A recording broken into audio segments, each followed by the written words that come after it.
Hi, this is Mary Rankin and you're watching PhilippineNews.com.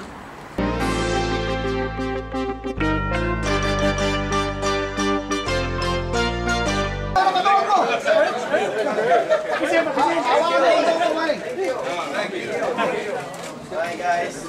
Tapos na? Mga kababayan ko sa Pilipinas, alam nyo naman po, humihingi po ako ulit sa inyo ng tulong kasi dinadaan-daan ko na lang po sa biro yung nararamdaman namin na papalapit na po yung laban ng ating pambansang kamao. Tulungan nyo po kaming magdasal at matuto na rin kayo magbukas ng Biblia. So para mas the more na strong tayo sa pagdating ng laban sa December 8. Pero kayo na lang humuhusga anong klaseng Manny Pacquiao ang darating sa laban.